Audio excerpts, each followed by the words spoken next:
if you have something in your imagination and you feel like you want to do it for God, then we need to sort of do a couple different steps. The first step, I would say, is write it down. Habakkuk 2:2 talks about that. Write down the revelation and make it plain on tablets so a herald may run with it. So one of the things that you would do is you would simply write it down. I know Pastor Jim, he has a dream for a building, so what do? They did a printout of the building and they put it up in the back of the room.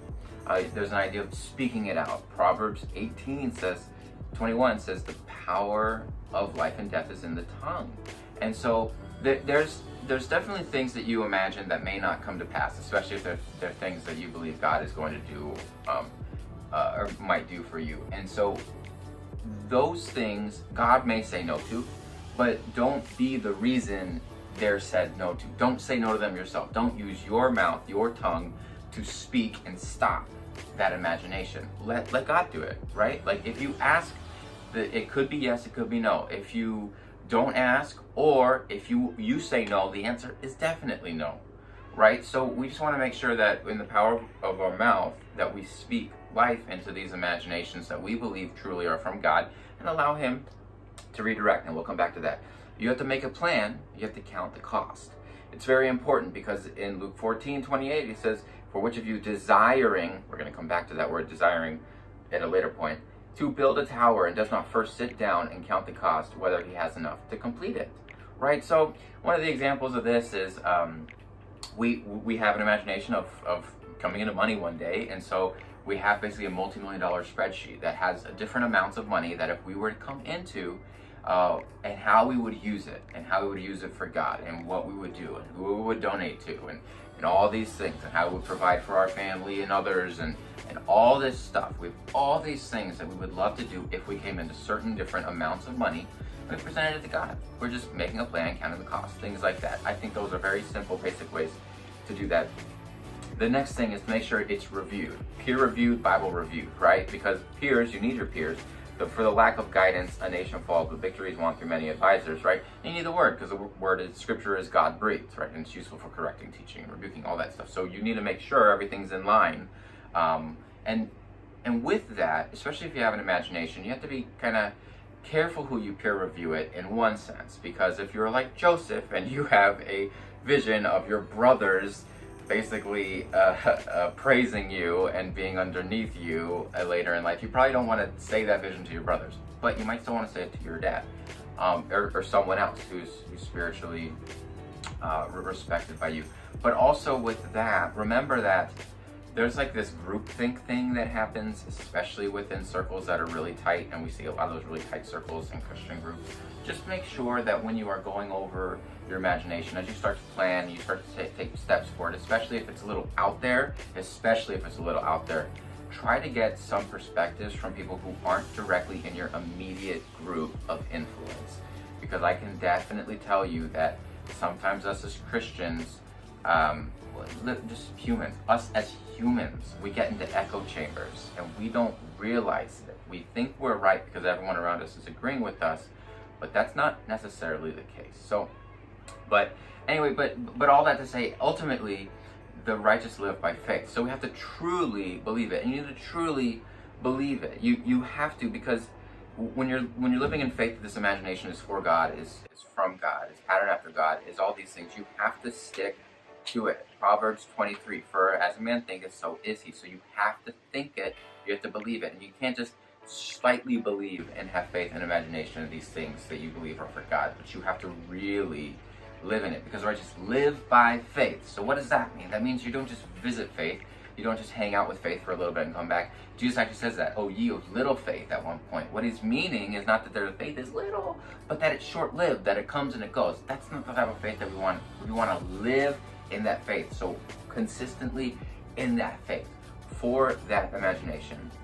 And especially because hope deferred makes the heart sick, so keep that hope, keep that faith.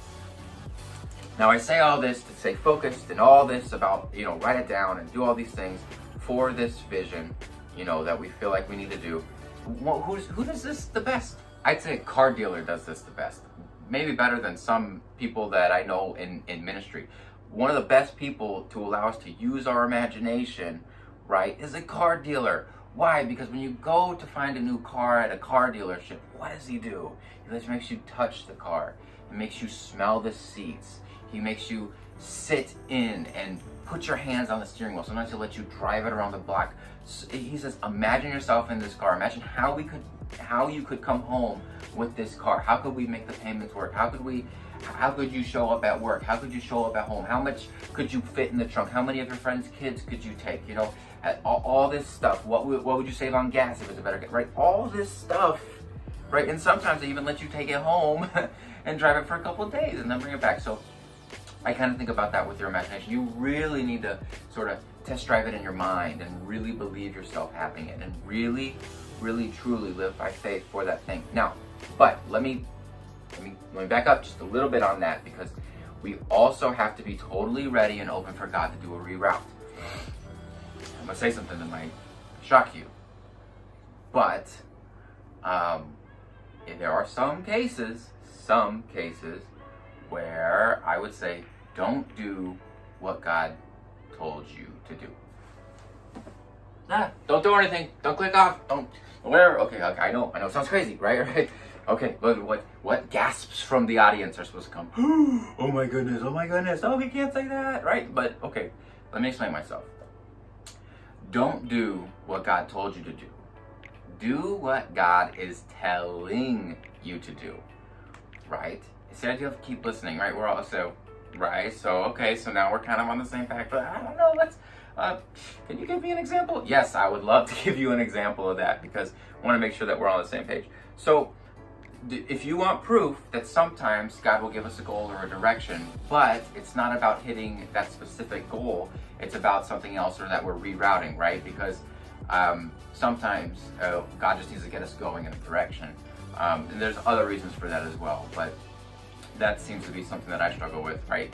God will reach down and lift us out of the deepest, darkest pit, but He's not going to get us out of an easy chair. Even God doesn't steer a parked car, right? Sometimes we go in a direction and then God kind of reroutes it. We have to be listening to that reroute, or it could be not so great. So my favorite example of this is in Genesis 22, where God is speaking to Abraham, the angel of the Lord.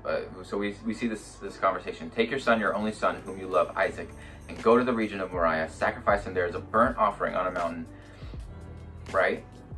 Okay, so what is it? Well, the command from the Lord to Abraham is to go up to this mountain and sacrifice his son. So what does he do?